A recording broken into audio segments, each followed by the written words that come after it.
menunggu waktunya. Kami di sini akan melakukan penyuluhan. Sebelum kami melakukan penyuluhan, izinkan kami untuk memperkenalkan diri terlebih dahulu. Perkenalkan diri, nama saya Muhammad Mansuruddin Nawawi. Nama saya Denisa. Nama saya Firdausya.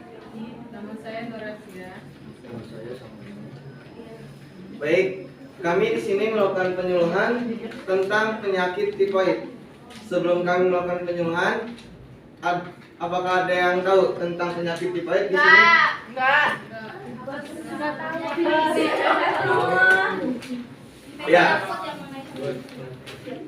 Ya, penyakit tifoid atau orang awam biasanya menyebut dengan penyakit tipes, yaitu demam tifoid atau tifus abdominalis enteric fever. Ialah penyakit infeksi akut yang mengenai saluran cerna yang disebabkan oleh bakteri Salmonella typhosa.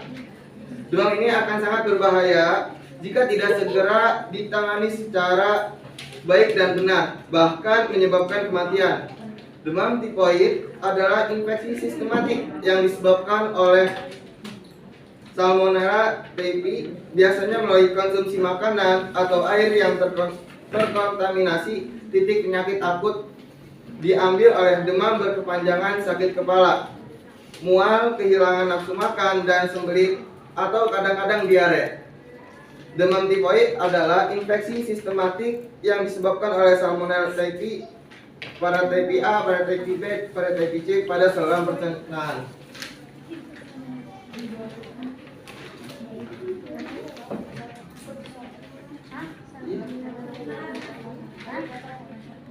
Di sini ada penularan tifoid yang ada 5 poin. Yang pertama ada hygiene yang perorangan yang rendah seperti budaya cuci tangan yang tidak terbiasa. Yang kedua, hygiene kedua, makanan dan minuman yang rendah. Faktor ini paling berperan pada penularan tifoid. Yang ketiga, menyediakan air bersih untuk warga yang tidak memadai. Yang keempat, pasien atau karir tifoid yang tidak diobati secara sempurna. Yang terakhir, belum mempunyai program imunisasi tifoid. Di sini saya akan menjelaskan gejala tifoid. Pertama, secara berjenjang dari 30 derajat Celcius sampai 40 derajat Celcius, berlangsung kurang lebih 2 minggu. Disertai sakit kepala, mual, lemas, dan muntah, sakit perut, tidak nafsu makan, lidah kotor, berwarna putih, perubahan pola BAB atau diare, sembelit atau susah BAB. Nah, di sini juga ada cara pengobatannya.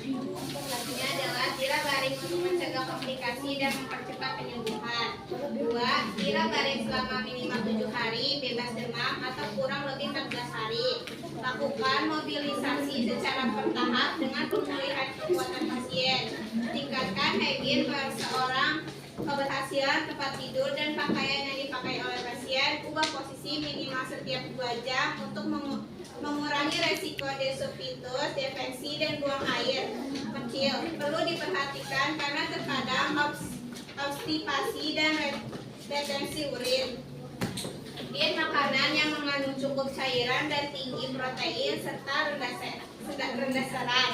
Diet lakukan secara bertahap mulai dari bubur sari, bubur kasar hingga nasi. Diet tinggi serat akan meningkatkan kerja usus sehingga resiko perforasi usus lebih tinggi. Terapi farmakologi dengan memberikan antibiotik, antiinflamasi, antipiretik dan antiemetik. Ada pemeriksaan penunjang, itu ada 4. Yang pertama, pemeriksaan hematologi merupakan pemeriksaan yang dilakukan untuk mendeteksi gangguan pada darah. Ada yang kedua, pemeriksaan urinalisis merupakan pemeriksaan fisik urin. Yang ketiga, pemeriksaan imunoserologi merupakan pemeriksaan darah yang bertujuan untuk mendeteksi awal adanya infeksi virus. atau memperkirakan status imun dan pemantauan respon pasca vaksinasi. Yang terakhir, pemeriksaan mikrobiologi merupakan pemeriksaan untuk mendeteksi penyakit akibat infeksi bakteri, virus, jamur, dan parasit lainnya. Oke, selanjutnya ada komplikasi. Sebelumnya mohon maaf jika di slide tulisan komplikasinya itu sedikit typo. Untuk komplikasi pada penyakit tipoid ini ada dua, yaitu yang pertama dikasih intestinal yang meliputi pendarahan usus, perforasi usus, dan ileus paralitik. Yang kedua ada komplikasi ekstra intensial yang meliputi komplikasi kardiovaskuler, darah, paru, hepar, ginjal, tulang, dan neuropsikiatrik. Oke, mungkin penyuluhan untuk penyakit tipoid ini sudah kami cukupi. Sebelum kami tutup pada penyuluhan penyakit ini, kami membuka sesi tanya jawab. Jika ada teman-teman yang kurang paham dengan penyakit ini, silakan untuk mengangkat tangannya terlebih dahulu untuk bertanya.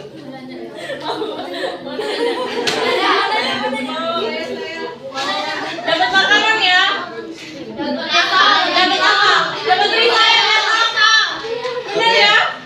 Minimal 3. Saya. Orang. Saya nih. Diturunkan terlebih dahulu teman-teman. Ketika saya dahulu untuk bertanya.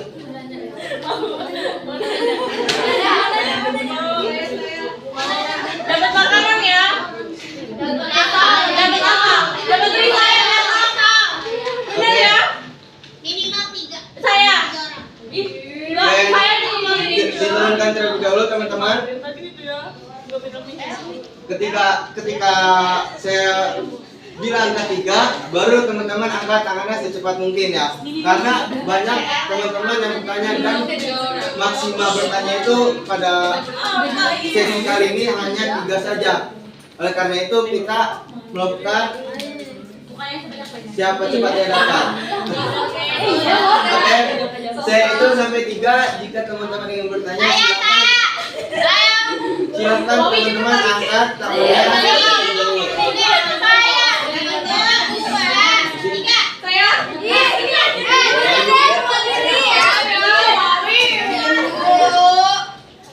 Oke, turunin. 1, turunin dulu. 1, 2, 3.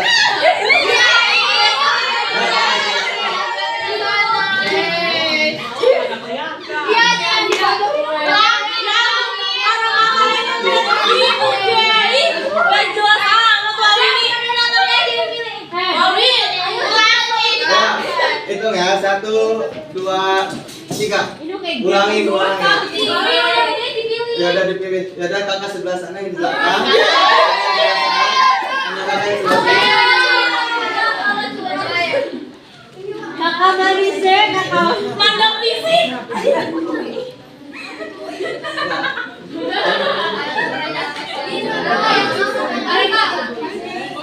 Silakan berdiri terlebih dahulu.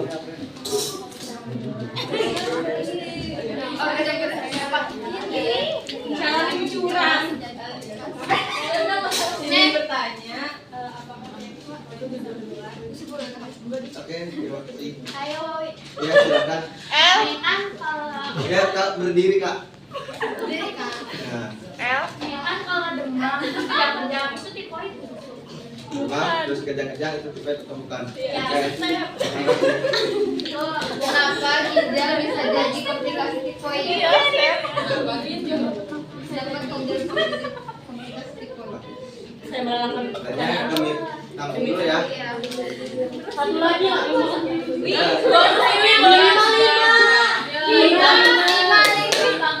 Bonus.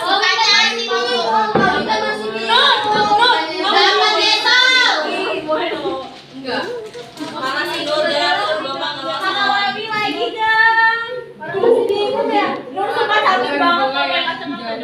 Kan tadi minimal 3 kan? Maksimal 3. Tuh, itu tadi maksimal bukan minimal. Minimal maksimal.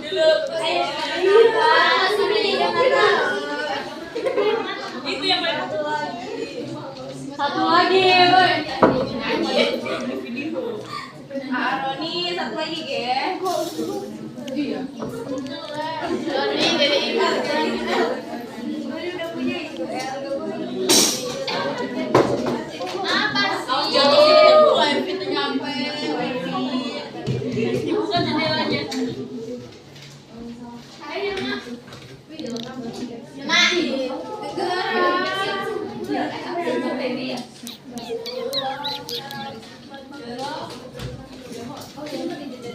Sama apa Wi?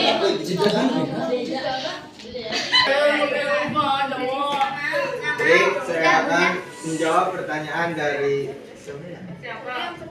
yang pertanyaan pertama yang mengenai apakah penyakit tifoid itu menular. Jawabannya, penyakit tifoid itu disebabkan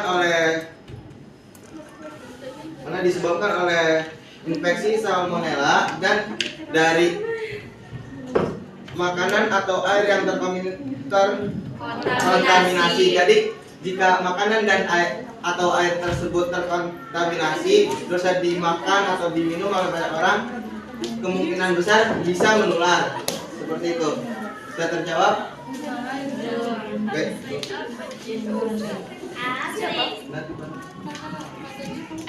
Joel pernah ngomongin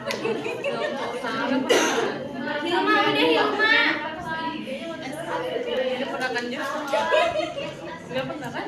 Dia viral.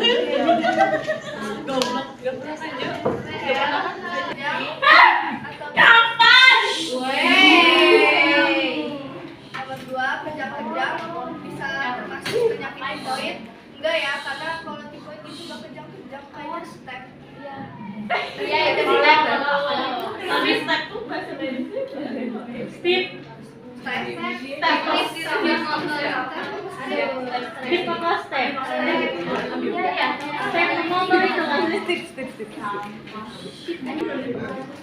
Jawab pertanyaan yang ketiga juga. Apa nih? Kenapa ginjal menjadi komplikasi pada penyakit tifoid? Jadi balik lagi, kan tifoid itu terjadi tadi kan sudah dibilang dari makanan atau air yang terkontaminasi, dan di ginjal itu tempatnya penyaringan cairan yang ada di dalam tubuh manusia. Jadi air yang terkontaminasi bakal masuk ke ginjal dan menjadi komplikasi. Bisa dimengerti? Oke, sebelum kami tutup, untuk yang tadi sudah bertanya silakan untuk maju ke depan terlebih dahulu.